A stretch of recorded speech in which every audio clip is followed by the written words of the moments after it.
बिस्मिल्लाहिर्रहमानिर्रहीम अस्सलाम वालेकुम।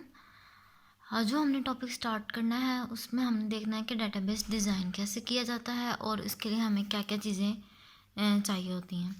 तो सबसे पहले हम लोग देखेंगे डेटाबेस डिज़ाइन होता क्या है। The major objective of database design is to map the conceptual data model to an implementation model.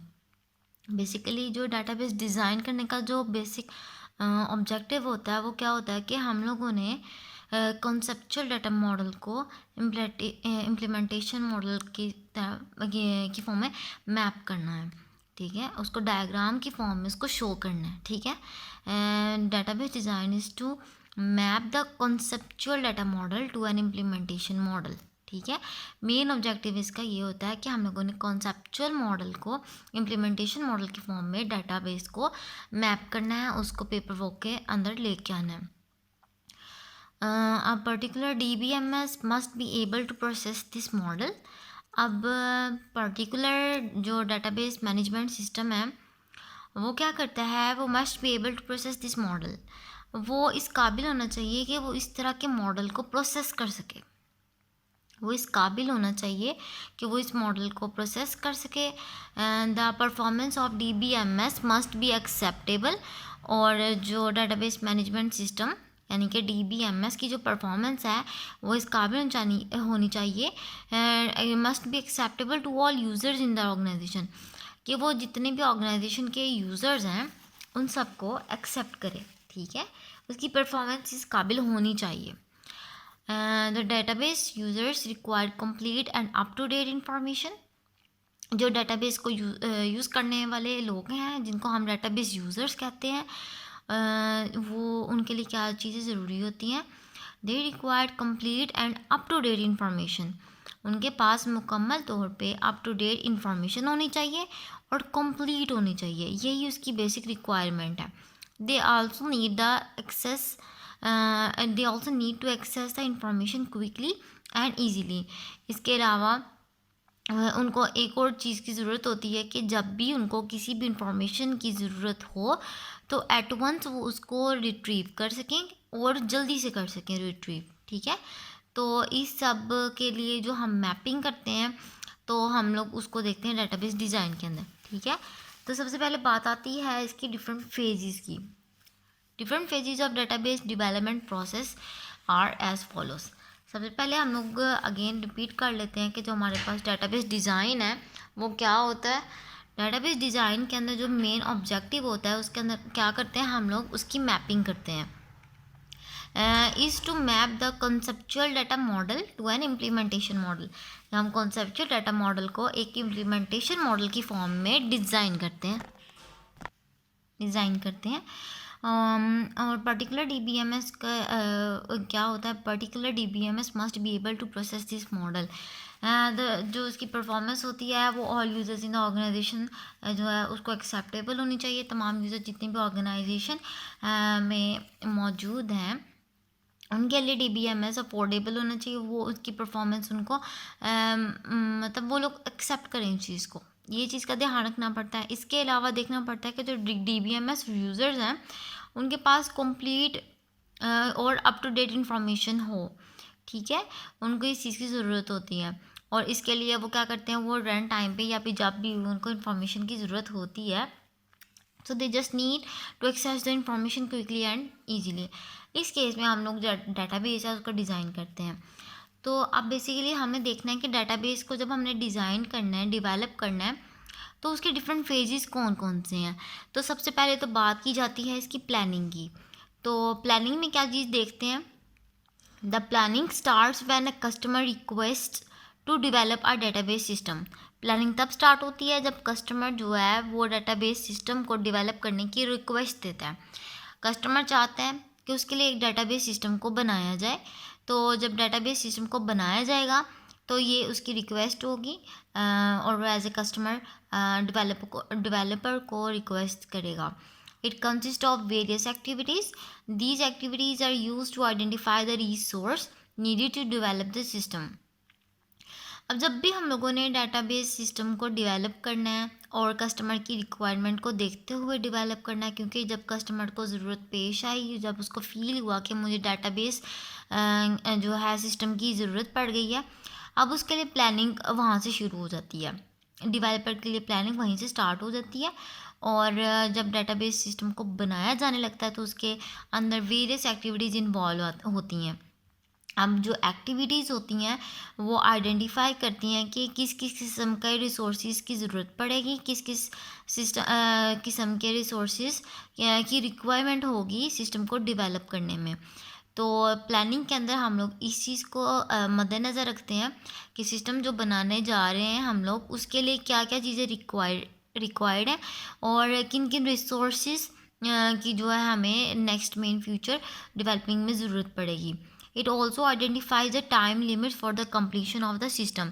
इसके अलावा ये एक और चीज़ आइडेंटिफाई करती है कि जब आपने सिस्टम को डेवलप करना है तो उस पर कितना टाइम आएगा, उसकी टाइम लिमिट क्या होगी। ठीक है, it also identifies the time limits for the completion of the system. अब जब सिस्टम बनना शुरू होता है तो बेसिकली उसकी प्लानिंग की जाती है और प्लानिंग के अंदर देखा जाता है कि सिस्टम को कितने मॉड्यूल्स में डिवाइड करना है और एक मॉड्यूल को कितना टाइम देना है और एक मॉड्यूल के लिए कौन कौन से रिसोर्सेज चाहिए होते हैं, उसकी कंप्लीशन टाइम क्या होता है और लास्ट पे आप देखते हैं कि सिस्टम की कंप्लीशन लिमिट टाइम लिमिट क्या होती है। तो बेसिकली ये इसका फर्स्ट फेज़ है जिसके अंदर हम प्लानिंग को देखते हैं, प्लानिंग करते हैं, जो कि कस्टमर को जब फील होता है कि उसने डाटाबेस सिस्टम को डिज़ाइन करना है, उसको डाटाबेस सिस्टम एक चाहिए अपने वर्क के लिए, तो उसके बारे में क्या होता है उसके बारे में प्लानिंग स्टार्ट हो जाती है। जिसने डेवलप करना है वो कस्टमर से उसकी रिक्वायरमेंट्स को पूछता है। इसके अलावा जो भी एक्टिविटीज़ चाहिए होती हैं करनी होती हैं डेवलपमेंट के दौरान, वो रिसोर्सेज को इकट्ठा करता है, रिसोर्सेज की आइडेंटिफिकेशन होती है और बाकायदा उसके लिए जो है टाइम लिमिट्स वगैरह डिसाइड होती हैं कि सिस्टम को कितना टाइम लगेगा उसकी कंप्लीशन में। ठीक है, तो ये था बेसिकली प्लानिंग का फेज़। अब डेटाबेस जब डिज़ाइन करने हैं उसका नेक्स्ट फेज़ आता है एनालिसिस का।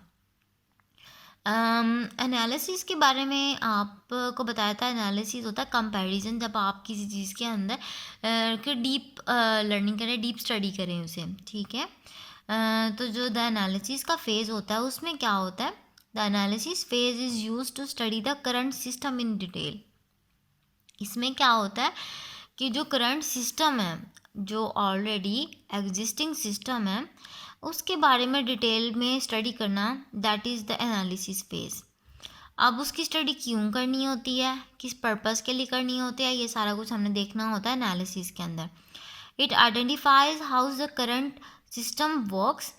ये बताता है कि करंट सिस्टम जो है, जो एग्जिस्टिंग सिस्टम है, वो काम कैसे कर रहा है and where the improvements are required, और किन किन जगहों पे इम्प्रूवमेंट्स की ज़रूरत है। ठीक है, जब भी हम एनालिसिस करते हैं तो हम एग्जिस्टिंग या करंट सिस्टम का एनालिसिस करते हैं। उसके अंदर हम देखते हैं डिटेल में सारी प्रोसेसिंग, सारी स्टडी करते हैं सिस्टम की और उसके बाद देखते हैं कि आइडेंटिफाई करते हैं कि करंट सिस्टम जब करंट सिस्टम वर्क कैसे करेगा और करंट सिस्टम अगर वर्क कर रहा है तो उसके अंदर अगर हमें इम्प्रूवमेंट की ज़रूरत है तो कौन कौन सी इम्प्रूवमेंट और किस किस तरह की इम्प्रूवमेंट रिक्वायर्ड है। ठीक है, और उसके बाद हम देखते हैं it includes a detailed study of various operations performed in the system. इसके अलावा ये डिटेल स्टडी हम लोग करते हैं इसके अंदर, जिसके अंदर वेरियस ऑपरेशंस परफॉर्म किए जाते हैं सिस्टम को डेवलप करते हुए। तो बेसिकली अभी हम लोगों ने दो स्टेप्स पढ़े जिसके अंदर हम लोगों ने डेटाबेस डिज़ाइन करने के स्टेप्स में स्टेप नंबर 1 देखा प्लानिंग का। जब भी डेटाबेस डिज़ाइन किया जाएगा उसकी प्लानिंग को देखा जाएगा, उसकी प्लानिंग की जाएगी। कस्टमर को जब भी ज़रूरत पड़ेगी कस्टमर क्या करेगा, रिक्वेस्ट करेगा और रिक्वेस्ट के बाद उसने अपनी रिक्वायरमेंट्स बता देनी है। बाकी डेवलपर का काम होगा कौन कौन सी एक्टिविटीज़ को मैनेज करना होगा, उसने रिसोर्सेज कैसे मैनेज करने हैं और टाइम लिमिट्स कैसे मैनेज करना है। उसके बाद जो है सेकंड फेज़, उसके अंदर एनालिसिस का फेज़ है जिसके अंदर देखा जाएगा कि जो आपका सिस्टम है, एनालिसिस फेज के अंदर जो सिस्टम है, करंट सिस्टम, उसकी स्टडी कैसे करनी है, ठीक है, डिटेल में। और उसके अंदर देखा जाएगा जो करंट सिस्टम है वो काम कैसे करता है, और अगर हमने उसके अंदर इम्प्रूवमेंट्स करनी है तो वो इम्प्रूवमेंट्स कैसे होंगे, और किस तरह किस किस एरिया में इम्प्रूवमेंट की ज़रूरत पड़ेगी। इसके अलावा जो भी वेरियस ऑपरेशंस हम लोगों ने सिस्टम के अंदर करने हैं उसकी भी डिटेल स्टडी हमें करनी पड़ेगी, ठीक है। तो ये थे 2 इसके स्टेप्स। और थर्ड वन जो आपका स्टेप आता है वो है आपके पास डाटाबेस का डिज़ाइन, वो है आपके पास डाटाबेस का डिज़ाइन। तो बेसिकली डाटाबेस डिज़ाइन प्रोसेस के जो है वो 2 पार्ट्स में डिवाइड हुआ है। सबसे पहला पार्ट होता है logical database design. Logical database design क्या होता है? The logical model describes the data stored in database. जो लॉजिकल मॉडल है वो बताता है, डिस्क्राइब करता है जो डाटा आपका स्टोर्ड है डाटाबेस के अंदर, ठीक है। It contains the definition of the data to be stored in the database. ये बताता है कि आपका जो डाटा है जो डाटाबेस के अंदर स्टोर्ड हुआ है उसकी डेफिनेशन क्या है, वो किस टाइप का डाटा है, उसकी डिटेल जो उनसे होगी वो हमें बताएगा लॉजिकल डाटाबेस डिज़ाइन, ठीक है। बेसिकली आपका जो डाटा होता है वो डाटाबेस के अंदर स्टोर है। डाटा आपका किस फॉर्म में स्टोर है? डाटाबेस के अंदर स्टोर है। और जो डाटाबेस के अंदर आपका डाटा स्टोर है वो लॉजिकल मॉडल जो है उसको डिस्क्राइब करने के लिए होता है। लॉजिकल मॉडल डिस्क्राइब करता है कि आपका जो डाटा है डाटाबेस के अंदर स्टोर है। अब जब इसको स्टडी करते हैं तो देखते हैं कि जो डाटा है जो डाटा बेस के अंदर स्टोर है वो एक्चुअल में उसकी डेफिनेशन हुई होती है लॉजिकल डाटाबेस डिज़ाइन के अंदर, वो बताता है। इसके अलावा it also contains the rules and information about the structure and type of data. ये और चीज़ बताता है कि it also contains the rules and information. Rules और इन्फॉर्मेशन हमें बताता है डाटा के रिलेटेड कि डाटा टाइप कौन सी है और डाटा के रूल्स एंड जो इन्फॉर्मेशन है स्ट्रक्चर वाइज वो क्या चीज़ें हैं, ठीक है। It is a complete description of data stored in a database.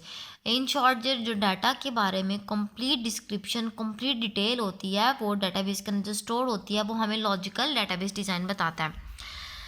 Basically क्या होता है कि जो आपका डाटा होता है डाटाबेस के अंदर स्टोर होता है, अब आपको नहीं पता किस टाइप का डाटा आपने स्टोर करवाया हुआ है, उस डाटा का क्या काम है, उसकी डेफिनेशन क्या है, उसका स्ट्रक्चर क्या है, वो टाइप किसकी है, कौन सी है।